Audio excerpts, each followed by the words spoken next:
अच्छा, आपको ये बात जान के हैरानी होगी कि बिस्किट्स के ऊपर भी अंडे डाल के हम बहुत ही शानदार सी रेसिपी घर पे तैयार कर सकते हैं, जो कि इतनी मज़े की बनती है कि सभी बार बार आपसे फरमाइश पे बनवाया करेंगे। तो चले फिर इस मज़ेदार सी रेसिपी को बनाना शुरू करते हैं। तो इसके लिए ना आपने कोई से भी बिस्किट यूज़ कर लेने हैं, जो भी आप यूज़ करना चाहते हैं अपनी मर्ज़ी से ले लीजिएगा। अच्छा, वीडियो को फुल वॉच किया करें ताकि आपको शानदार रेसिपी की सही समझ आ सके और आप ट्राई कर सकें। तो मैं, क्योंकि हमने इस रेसिपी के लिए ना मीठे बिस्किट ही यूज़ करने हैं, तो मैं यहाँ पे सुपर वाले यूज़ कर रही हूँ। तो 3 पैकेट मैंने लिए हैं। वैसे तो ये 2 पैकेट से भी रेसिपी बन जाएगी, लेकिन मैंने थोड़ी ज़्यादा बनानी थी तो इसलिए 3 पैकेट्स का इस्तेमाल कर रही हूँ। और 3 ही हम अंडे लेंगे यहाँ पे। अच्छा, बिस्किट्स की जगह ना ये सुपर बिस्किट्स की जगह आप मैरी बिस्किट का भी इस्तेमाल कर सकते हैं, या फिर आपके जो भी फेवरेट बिस्किट्स हैं ना वो ले सकते हैं। और 3 रूम टेम्परेचर पे आपने अंडे लेने हैं और अंडों को सबसे पहले हम निकाल लेंगे एक प्लेट के अंदर। उसके बाद हमने बिस्किट्स के ऊपर डाल देना है अंडों को इस तरह से। बिस्किट्स के ऊपर तीनों अंडों का हमने डाल के ना साथ ही 1 गिलास दूध का भी हमने इसमें शामिल कर देना है। अच्छा, दूध आप कोई सा भी यूज़ कर सकते हैं, चाहे तो आप टेट्रा पैक वाला दूध ले लें या फिर भैंस का ले लें। और उसके ऊपर हमने वनीला एसेंस डाल देना है। ये मैंने हाफ़ टी स्पून डाला है, इसकी जगह आप इलायची पाउडर का भी इस्तेमाल कर सकते हैं। 3 टेबलस्पून हम इसमें चीनी के शामिल कर देंगे। और सारी चीज़ों को ना हमने बहुत अच्छी तरह से मिक्स कर लेना है। एक्चुअली मुझे फ्लू हुआ है आज, मेरी आवाज़ नहीं निकल रही, बस आपने मेरी ऐसी ही आवाज़ बर्दाश्त करनी है। अच्छा, सारी चीज़ों को ना हमने बहुत अच्छी तरह से ना मिक्स कर लेना है दूध के अंदर, और अंडे भी साथ में मैंने डाले हुए हैं। तो ये देखिए बिस्किट कितने जल्दी जो है ना वो मिक्स हो गए हैं दूध के साथ, क्योंकि दूध के अंदर डाल दिए जाए ना, बिस्किट्स को डाल दिया जाए तो वो बड़ी जल्दी सॉफ्ट हो जाते हैं। और साथ में हमने ना कैरामल भी तैयार करना है। तो आधा कप आपने चीनी लेके ना तो वो फ्राई पैन के अंदर डाल के, या फिर कोई सा भी पैन ले लें, और आपने बहुत लो फ्लेम पे चीनी को ना कैरमलाइज़ होने के लिए रखना है। ज़रा सी हाई फ्लेम होगी ना तो चीनी जल जाएगी। जब तक चीनी कैरमलाइज़ हो रही है ना, तो हम यहाँ पे जो मिक्सचर है ना इसको स्टेन कर लेते हैं। और इस मक्खी को आपने इग्नोर कर देना है, ये बार बार आ रही थी जब मैं कर रही थी काम। क्योंकि मीठे पे तो ये इतनी ज़्यादा आती हैं और बहुत ज़्यादा तंग करती हैं। हालांकि मेरे घर में इतनी मक्खियाँ नहीं होती, एक आधी होती है, और वही आके इतना तंग करती है ना रेसिपी बनाते हुए, बस फिर गुस्सा आ जाता है मुझे। फिर मुझे स्प्रे छिड़कनी पड़ती है साइड्स पे, वॉल्स पे।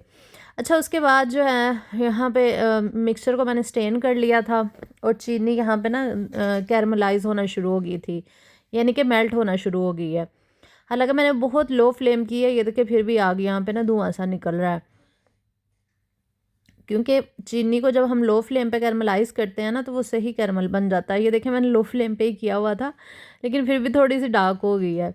लेकिन आपने इतनी भी डार्क नहीं होने देनी है, आपने बहुत लाइट सा कलर रखना है, फिर ही आपकी ये रेसिपी बहुत शानदार और मज़ेदार बनेगी। बस उसके ऊपर थोड़ा सा आपने पानी डाल देना है, हल्का सा पानी आप डालेंगे ना तो क्रिस्टल नहीं बनेंगे। चीनी का जो कैरमल होगा ना वो थोड़ा थोड़ा ना पतला ही रहेगा। ये देखिए इस तरह से ना पतला पतला सा आपने इसको रखना है, क्योंकि फिर रेसिपी हमारी ना सही बनेगी इस तरीके से। अच्छा, जब तक मैं मिक्स कर रही हूँ, आप लोगों से एक छोटी सी गुजारिश है कि काइंडली वीडियो को लाइक कर दिया करें अगर पसंद आ रही हो, और अगर यूट्यूब चैनल से देख रहे हैं वीडियो तो चैनल को सब्सक्राइब कर लिया करें, फेसबुक से वॉच कर रहे हैं तो फॉलो कर लिया करें, ताकि ऐसी शानदार मज़ेदार रेसिपीज़ जो है ना वो आप लोगों को मिलती रहें और आप लोगों से स्किप ना हो सके। मुझे कैरमल जो है ना वो ज़्यादा लग रहा था, मैंने हाफ़ डाला है। और उसके 10 मिनट के बाद मैंने ये वाला मिक्सचर इसके अंदर डाल दिया है।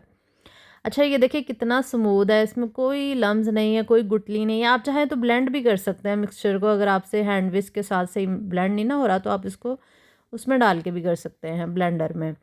अब मैंने यहाँ पे पानी को रखा हुआ था बॉयल होने के लिए। एक पुरानी कढ़ाई ले लें, उसमें या न्यू कढ़ाई भी आप इस्तेमाल कर सकते हैं, कोई मसला नहीं है।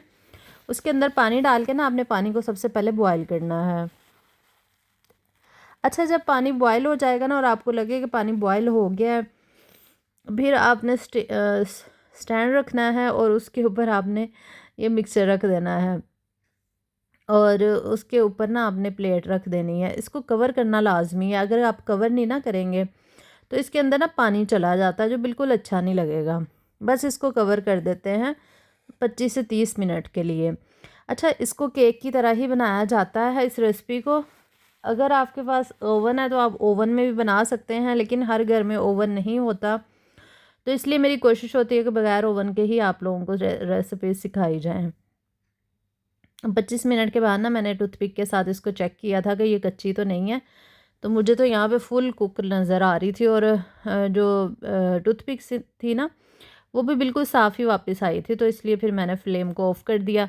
लेकिन अगर आपको लगे ना कि अभी इसको पकने की ज़रूरत है, तो फिर आप ना थोड़ी देर मज़ीद इसको 5-10 मिनट पका सकते हैं। लो फ्लेम पे कवर करके ही आपने इसको लेकिन पकाना है। उसके बाद रूम टेम्परेचर पे मैंने इसको काफ़ी देर रखा था, तकरीबन 20 से 25 मिनट। उसका ये फ़ायदा होगा कि पुडिंग जो है ना वो ईज़िली निकल आएगी, आपका हाथ नहीं जलेगा और आराम से आप इसको डीमोल्ड कर सकते हैं। तो चलिए फिर मैं डीमोल्ड करके दिखाती हूँ। ये रेसिपी बहुत मज़े की है, आपने ज़रूर इसको बनाना है। मैं आपको रेकमेंड करूँगी कि आप डिज़र्ट के तौर पे इसको ज़रूर बनाएँ, इंशाल्लाह सबकी ही फ़ेवरेट हो जाएगी अगर आपने एक बार ट्राई की। तो चलिए फिर इसको डीमोल्ड करके मैं आपको चेक करवाती हूँ इसका रिज़ल्ट।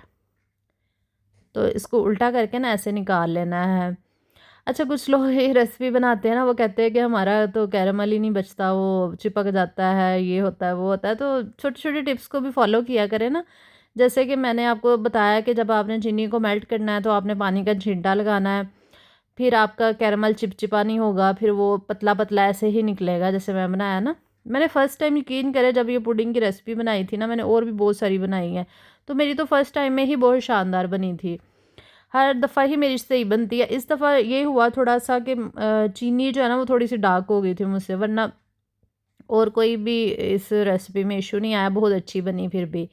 बस चीनी थोड़ी ज़्यादा डार्क हो गई थी, लेकिन कोई मसला नहीं है, आप उसको लाइट कर लीजिएगा और इसको ऐसे ही बनाइएगा। मुँह में घुल जाने वाली शानदार सी रेसिपी हमारी बन के तैयार हो गई है। अच्छा, अगर आप कम चीनी के शौकीन हैं ना, तो फिर आप, क्योंकि जो सुपर बिस्किट वैसे ही बहुत ज़्यादा मीठा होता है, तो आप उसमें चीनी बहुत कम डालें या फिर ना डालें। मैंने इसलिए डाली क्योंकि उसमें दूध भी था, अंडे भी थे, तो फिर फीका हो जाना था थोड़ा-सा, इसलिए मैंने 2-3 टेबलस्पून ना चीनी ऐड की थी। लेकिन अगर आप नहीं चीनी ज़्यादा खाना चाहते तो फिर आप बिल्कुल ना डालें। क्योंकि हमने शुगर सिरप भी बनाना है ना, तो फिर शुगर ज़्यादा हो जाएगी, लेकिन जितनी मैंने शुगर यूज़ की है ना, ये बिल्कुल परफेक्ट है, हर लिहाज से ठीक है। मैंने अपनी हेल्पर को भी चेक करवाया था, उनको भी बहुत अच्छी लगी थी। वो भी कह रही थी कि बिल्कुल परफेक्ट है, उनको तो इतनी पसंद आई थी ना ये रेसिपी, कह रही थी बहुत ज़बरदस्त बनी है। अब आपने भी बनानी है और आपने भी मुझे चेक नहीं करवाना, आपने मुझे फ़ीडबैक देना है कि आपकी रेसिपी कैसी बनी है। और काइंडली फ़ीडबैक ज़रूर दिया करें और बताया करें, अप्रिशिएट किया करें कि रेसिपी कैसी लगी है। और अगर कोई फ़रमाइश करना चाहते हैं तो आप कमेंट सेक्शन में कर सकते हैं, और मुझे ज़रूर बताया करें, और चैनल को भी ज़रूर सब्सक्राइब कर लिया करें। ये देखिए करीब से मैं आपको दिखा रही हूँ, ये इतनी डार्क नहीं थी।